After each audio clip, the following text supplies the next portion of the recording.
Yozanzambe, Yozanzambe, Mabele lobi, Yozanzambe, Yozanzambe, Likolo lobi, Yozanzambe, Yozanzambe, Mabele lobi, Yozanzambe, Yozanzambe, Likolo lobi, Yozanzambe, Yozanzambe, Mabele lobi, Yozanzambe, Yozanzambe, Likolo lobi, Yozanzambe, Yozanzambe, Mabele lobi, Yozanzambe, Yozanzambe, Likolo lobi, Yozanzambe, Yozanzambe, Likolo lobi, Yozanzambe, Yozanzambe, Mabele lobi, Yozanzambe, Yozanzambe, Likolo lobi, Yozanzambe. Je vous salue tous par le nom de notre Seigneur Jésus-Christ et du Père créateur du ciel et de la terre. Je suis dans la joie de vous retrouver, mes frères et sœurs. Je vous avais promis faire des vidéos.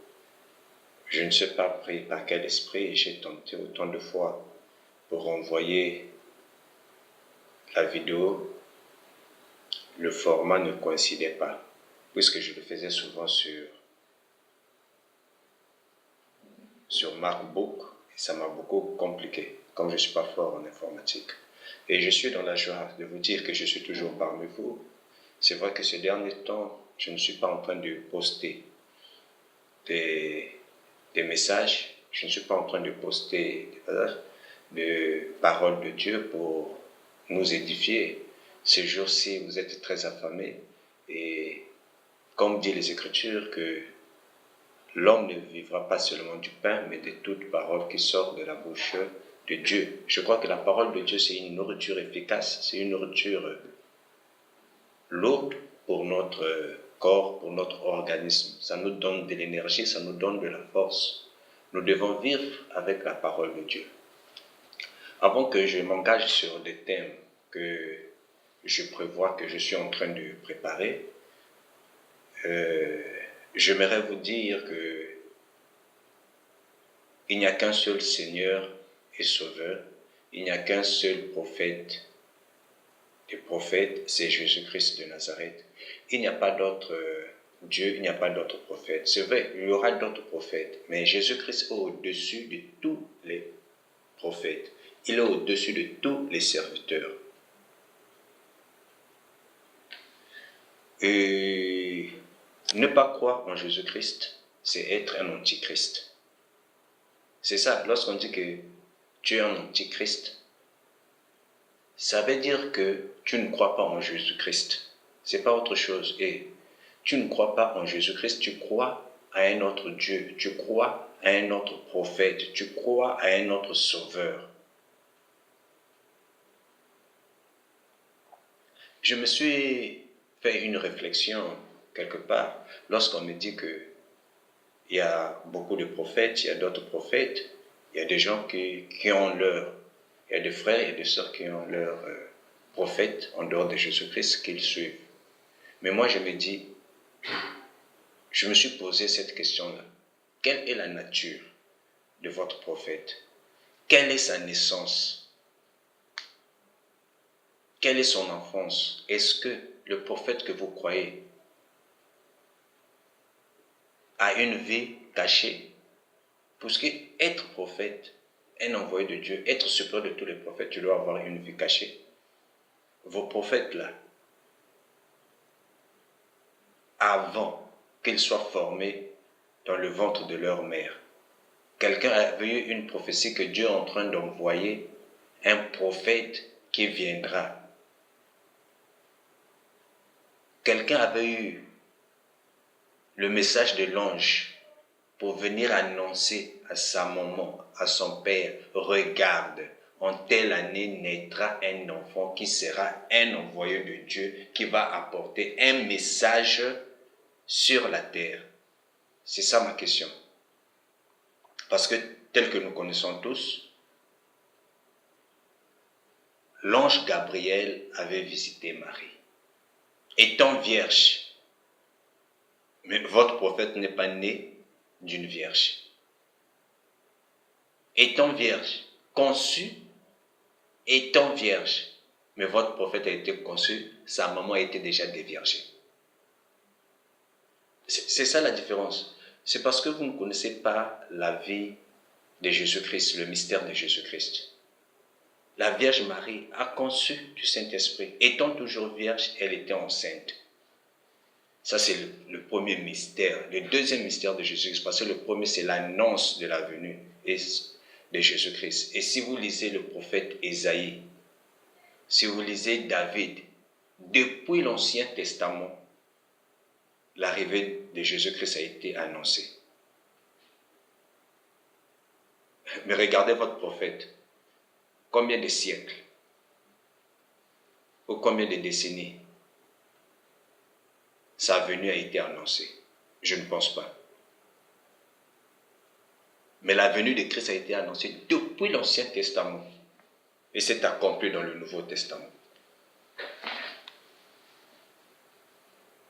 Donc, vous voyez, son père Joseph qui se doutait, l'ange est venu lui parler. Ne chasse pas ta femme. Elle sera enceinte, mais du Saint-Esprit. Ton prophète là est conçu du Saint-Esprit, ou c'est deux semences d'un homme et d'une femme mélangées qui ont donné naissance à votre prophète. Mais Jésus-Christ n'est pas une sémence du diable. Jésus-Christ est une sémence du Saint-Esprit. Vous voyez, comme on dit Jésus-Christ, le deuxième Adam, entre Adam et Jésus-Christ. Jésus-Christ, on nous dit que c'est le deuxième Adam. Jésus-Christ n'est pas né du péché. Mais votre prophète est né du péché. C'est vrai, les Écritures déclarent, vous aurez beaucoup de prophètes. Oui, ils viendront. Jésus-Christ l'a dit, il y aura des prophètes. Mais il est le prophète des prophètes. Tu ne peux pas croire à ton prophète sans croire à Jésus-Christ. Il le dit dans Jean 19, je suis la porte. Si quelqu'un entre par moi, il est sauvé. Jésus-Christ est la porte. Si quelqu'un entre par cette porte, il est sauvé. Mes frères et sœurs, c'est l'unique porte. Dans l'Ancien Testament, lorsque tu lis, dans le livre d'Exode, comment se faisaient des sacrifices? On tuait, on égorgeait des moutons, comme signe de repentance au péché. Et Jésus-Christ est venu. Il s'est fait l'agneau immolé. Il se fait l'agneau immolé. C'est-à-dire qu'il a donné sa vie pour que toi et moi, que nous soyons sauvés, pour que nous ayons la vie. Mes frères et sœurs, est-ce que tu crois? Il a donné sa vie. Donc, en signe de sacrifice, il s'est donné à la mort pour que toi et moi, que nous soyons sauvés. Quel est le sacrifice que ton prophète a fait pour toi? Quel est ce sacrifice? A-t-il donné sa vie pour que tu sois sauvé? Sinon, sachez que mes frères et sœurs, quelque part, vous avez un sacrifice à payer pour que votre serviteur vous protège, pour que votre serviteur vous donne la vie. Vous avez quelque chose à payer. Même s'il ne vous le dit pas, quelque chose à payer. Tout. Si vous lisez la Bible, de la Genèse à l'Apocalypse, même avec Dieu, dans l'Ancien Testament, il y avait des sacrifices. Il fallait donner des moutons pour récompense. Il fallait donner la récolte, la première récolte à Dieu. Il fallait faire des sacrifices. Il faut des sacrifices. Si on dit que notre Église, notre prophète, on ne demande pas de l'argent. Non, il y a un sacrifice qui se donne.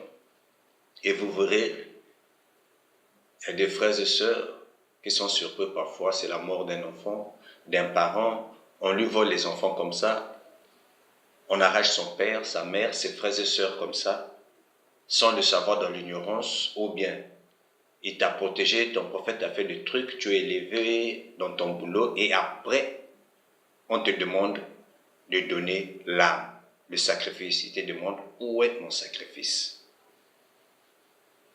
Si avec Dieu, il y a eu des sacrifices de moutons, avec ton prophète, il y aura quoi? Si après le sacrifice de moutons, Dieu a sacrifié son Fils bien-aimé Jésus-Christ, étant chair, étant être vivant comme toi, l'a sacrifié pour que tu sois sauvé, pour que tu sois délivré. Est-ce que tu comprends cela? Regarde bien ce sacrifice. On doit se méfier avec des sectes.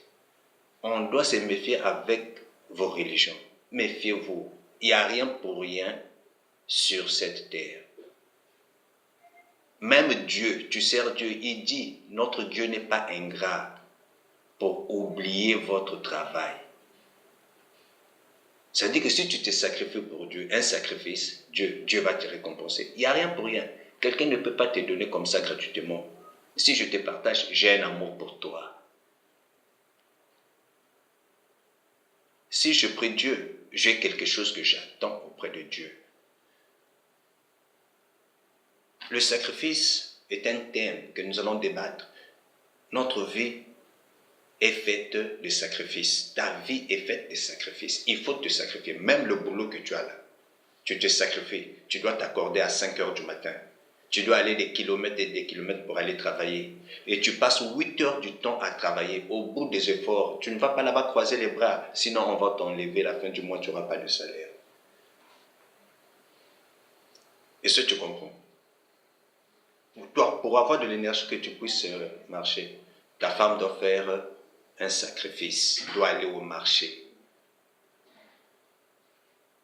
acheter les produits au marché et te faire la cuisine. Regardez ce temps-là que madame fait. C'est tout un sacrifice qu'elle fait. Et dès que tu arrives, la table est faite. Tu es dans la joie, mais tu oublies que ta femme a souffert dans la cuisine. C'est un sacrifice.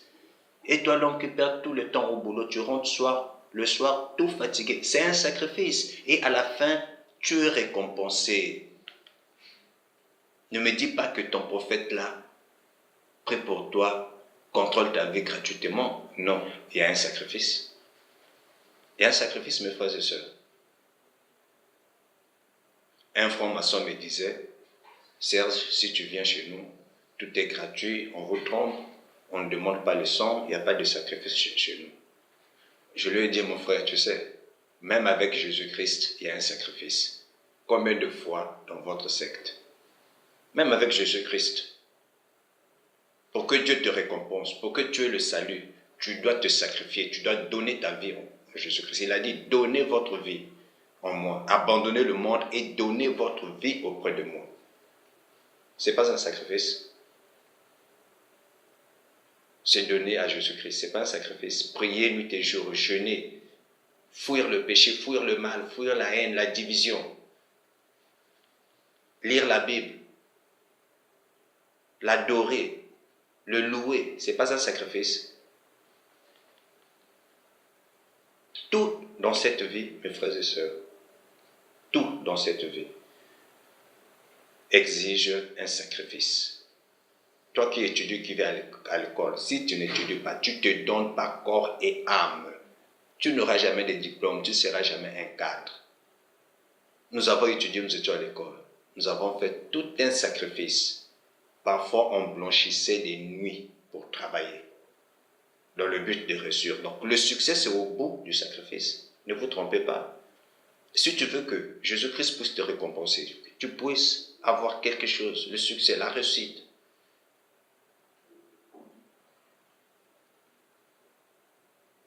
tu dois te sacrifier, tu dois te donner en Jésus-Christ.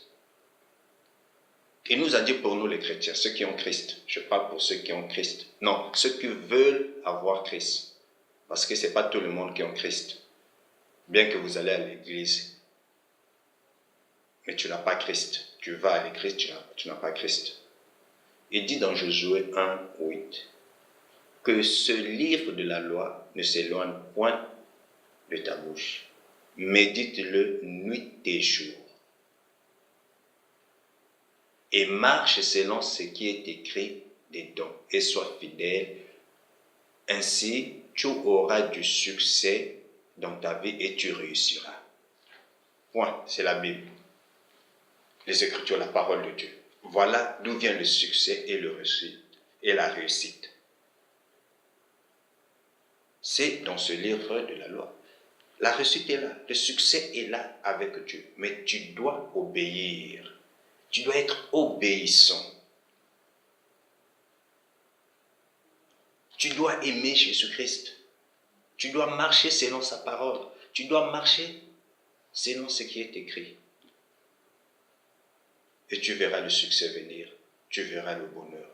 Et tu témoigneras le Dieu Tout-Puissant. Mes frères et sœurs, soyez dans la joie. J'ai voulu parler, cette première partie, montrer la dimension de Jésus-Christ, vous montrer la dimension de la parole de Dieu. Une seule parole que Dieu nous a dit, c'est ça. D'où vient le succès et la réussite? C'est avec la parole de Dieu. Comment? En obéissant et en marchant selon ce qui est écrit. Tu auras du succès et tu réussiras dans ta vie. C'est pas facile d'obéir à la parole de Dieu, mais c'est un sacrifice. Sacrifie-toi. J'ai voulu un peu faire cette différence-là entre les prophètes. Maintenant, là, nous voyons que dans ce monde, il y a beaucoup de prophètes. Les gens ont tendance ou abandonnent de Jésus-Christ, ne croient pas à Jésus-Christ. Et les gens disent que Jésus-Christ était venu pour les Blancs. Qui vous a dit ça? Tu ne lis pas la Bible. Jésus-Christ est né à Bethléem. Bethléem, ce n'est pas l'Europe. La Judée, ce n'est pas l'Europe. Les Romains, là. Et aussi, ils ont reçu la parole de Jésus-Christ, là, qui est né à Bethléem, donc en Judée. Ce n'est pas l'Europe. Donc, la civilisation là, est venue jusqu'en Europe. Et c'est le roi Constantin, lors d'une guerre, a vu Jésus-Christ sur la croix. Il avait enregistré autant de défaites. On lui a dit, pour avoir le succès, tu dois prier cet homme-là que tu as vu sur la croix. Le roi Constantin. Le Romain. Et lorsqu'il a prié Jésus-Christ, il est parti faire la guerre. Ils ont remporté la guerre. C'est là où, lorsqu'il est venu, il a commencé à croire en Jésus-Christ. Et c'est là où on a commencé à partir de là à écrire la Bible, à chercher des archives. Ils ont fait des fouilles pour trouver qui est Jésus-Christ, la naissance de Jésus-Christ. Et ils ont commencé à écrire. Et voilà comment le christianisme s'est répandu en Europe.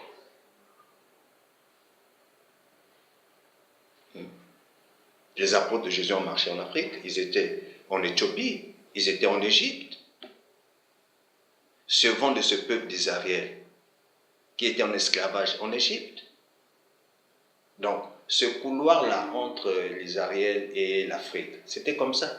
Donc, Jésus-Christ a passé son enfance dès sa naissance, à l'âge de 10 ans. Dieu est venu parler à son père Joseph. Le roi Hérode va tuer cet enfant. Fuit en Égypte. Jésus a passé une vie en Égypte. Vous savez ça? En Afrique. Jésus était connu en Afrique. Il a passé une partie de son enfance en Égypte. Et il déclare, je ne suis pas venu pour un seul État, je suis venu pour le monde entier. Qui vous trompe que non, ça c'est le Dieu de blanc. Et votre Dieu, le Dieu de noir, là, a écrit quelle Bible? Donnez-moi une Bible de Dieu de noir qu'on va lire. Nous avons vu, si on parle de Simon Kimbam, on parle de Ngunza, on parle de quoi, Nzambe Okpong. Ils utilisent quelle Bible? Moi, je serai convaincu le jour que je verrai la Bible des autres religions, Dieu ou Dieu de noir, que vous déclarez que le Dieu de noir. Montrez-moi la Bible, les Écritures qui vont confirmer ces paroles, telles que le musulman nous confirme avec le Coran. Et pour notre Dieu, il y a quel livre? Zéro. Il n'y a pas des enseignements. Donc l'enseignement, c'est avec Jésus-Christ. Croyons en Jésus-Christ. Venons en Jésus-Christ, mes frères et sœurs. Croyez. Croyons en Jésus-Christ. Je vous aime bien. Merci pour ce temps. Je viendrai au milieu de vous encore. d'ici peu. Merci, je suis votre frère Serge et j'aimerais bien qu'on se parle, qu'on s'écrive. Et mon objectif, c'est montrer qui est Jésus-Christ. Je vous parlerai de la naissance, pas la naissance de Jésus-Christ, la venue de Jésus-Christ, comment Jésus-Christ a été conçu depuis l'Ancien Testament jusqu'au Nouveau Testament, comment Dieu l'avait déjà préparé. Et je vous parlerai de la naissance de Jésus, comment Jésus-Christ est né, et dès sa naissance, étant bébé, en résumé, les mages sont venus l'adorer, étant bébé. Les bergers l'ont adoré. Les mages avaient reçu le message, ont suivi une étoile. Mais regardez, il n'y a pas un prophète comme Jésus. Qu'on ne vous trompe pas. Il n'y a pas de prophètes du temps de la fin. Oh, prophète un tel, prophète du temps de la fin. Il n'y en a pas. Lisez la Bible. Qu'on ne vous trompe pas. Jésus-Christ reviendra. Pas il est déjà venu, il reviendra. Je vous aime bien. Par le nom de Jésus-Christ. Je vous parlerai de Jésus-Christ. Et avec sa mission. J'ai des thèmes déjà sur ça. C'est bien préparé. C'est bien calibré pour vous. Et toute question, vous pouvez poster vos questions. Je répondrai. Dans l'amour de notre Seigneur Jésus-Christ, nous allons prier. Seigneur, merci pour cette première vidéo. Et merci Seigneur Père, Dieu, de ta puissance et de ton nom. Seigneur Père, que ta lumière nous illumine. À mes frères et sœurs qui vont regarder cette vidéo, Seigneur Père, que l'onction de Dieu se repose sur eux. Et Seigneur Père, que le nom de Jésus-Christ soit dans leur vie. Je crois à ta puissance, je crois, Seigneur Père, Dieu, toi qui touches le cœur des hommes, toi qui nous délivres du péché, Seigneur Père, par ton sang. Je crois que tu es né pour moi. Je crois que tu as été crucifié pour que je sois sauvé. Je crois que tu as été élevé pour que je sois élevé. Je crois en toi, Dieu Tout-Puissant. Que la gloire et la puissance reviennent au Père créateur du ciel et de la terre. J'ai ainsi prié. Amen.